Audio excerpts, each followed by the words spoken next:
खरगोन जिले के ओंकारेश्वर में 21 सितंबर को आचार्य शंकराचार्य की प्रतिमा का अनावरण समारोह आयोजित किया जाएगा। समारोह में देश के अलग अलग राज्यों से साधु संत इस कार्यक्रम में शामिल होने आए थे।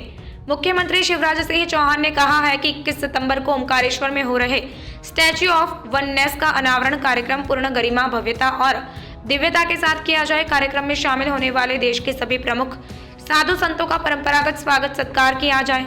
वर्षा ऋतु को देखते हुए आयोजन स्थल तथा यातायात व्यवस्था के लिए जिला प्रशासन विशेष रूप से संवेदनशील और सतर्क रहे तथा बिंदुवार प्लानिंग करे। इंदौर में महापौर पुष्य मित्र भार्गव द्वारा पर्यावरण संरक्षण के क्रम में आगामी 22 सितंबर को शहर में नो कार डे मनाने के संबंध में सिटी बस ऑफिस में बैठक ली गई।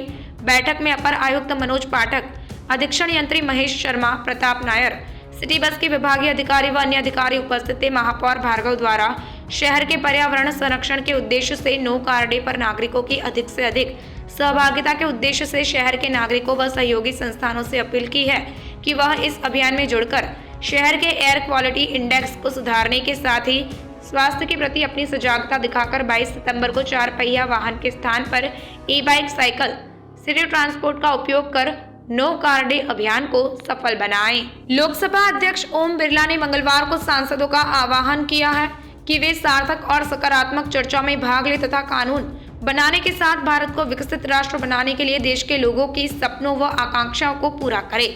संसद के केंद्रीय कक्ष में आयोजित समारोह में बिरला ने कहा कि जब देश के विकसित बनाने के सपने के साथ आगे बढ़ रहे हैं तो देश के लोग नई आशाओं के साथ हमारी ओर देख रहे हैं और हमें उनकी आकांक्षाओं को साकार करने और उनकी उम्मीदों को पूरा करने में मदद करनी चाहिए। उन्होंने कहा, सार्थक और सकारात्मक चर्चा होनी चाहिए ताकि संसद हमारे देश को और अधिक सक्षम एवं समृद्ध बनाने और इसे एक विकसित राष्ट्र की ओर ले जाने में महत्वपूर्ण भूमिका निभा सके। बिरला ने कहा कि संसदीय लोकतंत्र की 75 वर्षों की गौरवशाली यात्रा में अनेक क्रांतिकारी परिवर्तन देखने को मिला है। उन्होंने कहा, आज देश की जनता नए भारत की आकांक्षा कर रही है और संसद से लोगों की आशाएं और आकांक्षाएं बढ़ी है।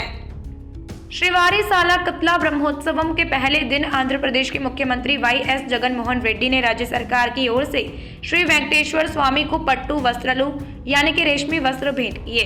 सीएम ने मंगलवार तड़के मंदिर में पूजा अर्चना भी की। श्रीवेदी अंजनेय स्वामी के मंदिर पहुंचने के बाद जगन मोहन रेड्डी तिरुमाला मंदिर की ओर रवाना हुए। पुजारियों ने मुख्यमंत्री को पट्टू वस्त्रलू भेंट करने और दर्शन करने से पहले परिवत्तम बांधा। उन्होंने पारंपरिक पोशाक में सिर पर रेशम का लबादा पहना हुआ था। सीएम ने पहले तिरुमाला मंदिर और बाद में वकुल माता विमान वेंकटेश्वर स्वामी, भाष्यकारला सन्निधि और योग नरसिम्हा स्वामी की पूजा अर्चना की। दर्शन के बाद वैदिक पंडितों ने श्री रंगनायकुला मंडपम में भजन गाते हुए उन्हें आशीर्वाद दिया। झारखंड के गिरिडीह में कर्मा पूजा के लिए तालाब से मिट्टी निकालने पहुंची 5 लड़कियां पानी में डूब गई। इस हादसे में 4 लड़कियों की मौत हो गई जबकि एक लड़की को बचा लिया गया। बताया जा रहा है कि पहले एक लड़की डूब रही थी, उसे बचाने के चक्कर में पानी में उतरी और एक एक करके सभी डूब गई। पीपुल्स डेमोक्रेटिक पार्टी की प्रमुख महबूबा मुफ्ती ने केंद्रीय मंत्रिमंडल द्वारा महिला आरक्षण बिल को मंजूरी दिए जाने की खबरों का मंगलवार को स्वागत किया और इस फैसले को एक बड़ा कदम बताया। मुफ्ती ने अपने एक्स यानी के पूर्व में ट्विटर पर लिखा, मैं खुद पुरुषों के वर्चस्व वाले कठिन राजनीतिक परिदृश्य का हिस्सा हूं। मुझे ये देखकर खुशी हो रही है कि आखिरकार महिला आरक्षण विधेयक की एक वास्तविकता बन जाएगी। आधी आबादी होने के बावजूद हमारा प्रतिनिधित्व बेहद कम है। यह एक बड़ा कदम है। भारत ने मंगलवार को कनाडा की संसद में वहां के प्रधानमंत्री जस्टिन ट्रूडो की ओर से दिए गए बयान और वहां के विदेश मंत्री के बयान को पूरी तरह खारिज कर दिया है। कनाडा के प्रधानमंत्री ने खालिस्तानी आतंकी हरदीप सिंह निज्जर की हत्या में भारत की संलिप्तता का आरोप लगाया था। विदेश मंत्रालय ने इन आरोपों का जवाब देते हुए कहा कि कनाडा लगातार भारत की संप्रभुता और क्षेत्रीय अखंडता के खिलाफ काम करने वाले खालिस्तान गुटों को पनपने दे रहा है। अपनी कमजोरी से ध्यान भटकाने के लिए वह इस तरह के आरोप लगा रहा है। इस बार एस राजामौली एक ऐसी कहानी पर काम कर रहे हैं जो भारतीय सिनेमा की कहानी कहती है। फिल्म का नाम मेड इन इंडिया है जो एक बायोपिक है। फिल्म का निर्माण राजामौली के बेटे एस कार्तिकेय और वरुण गुप्ता कर रहे हैं। वहीं मेड इन इंडिया का निर्देशन नितिन कक्कड़ करेंगे। एस राजामौली ने 19 सितंबर को अपने ऑफिशियल ट्विटर एक्स हैंडल पर मेड इन इंडिया का एक वीडियो शेयर किया था। इसके साथ ही उन्होंने कैप्शन में बताया कि जब उन्होंने पहली बार फिल्म का नरेशन सुना तो वे भावनात्मक रूप से इससे जुड़ गए।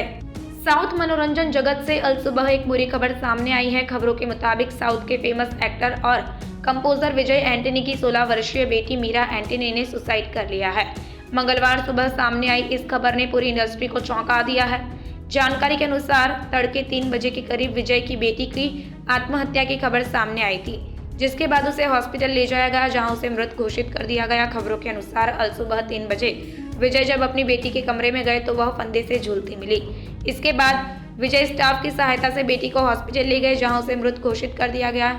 विजय की बेटी 12वीं की छात्रा थी। मंगलवार सुबह से ही इस खबर को लेकर पूरे मनोरंजन जगत में शोक की लहर है। भारत के युवा निशानेबाज निश्चल ने रियो दी जेनेरियो में ISSF विश्व कप में महिलाओं की 50 मीटर राइफल 3 पोजीशन में रजत पदक जीत लिया है। उन्होंने टूर्नामेंट के आखिरी दिन भारत को दूसरा पदक दिलाया। उनसे पहले इलावेनिल वलारिवन ने गोल्ड मेडल जीता था। निश्चल का ये मेडल इसलिए भी खास है क्योंकि उनका ये पहला वर्ल्ड कप था। उन्होंने फाइनल में 458.0 के अंक बनाए। वह नॉर्वे की स्टार निशानेबाज जेनेट हैग ड्यूएस्टेट के बाद दूसरे स्थान पर रही है। ड्यूएस्टेट के नाम पर 5 गोल्ड मेडल सहित ISSF वर्ल्ड कप में कुल 12 गोल्ड मेडल दर्ज हैं।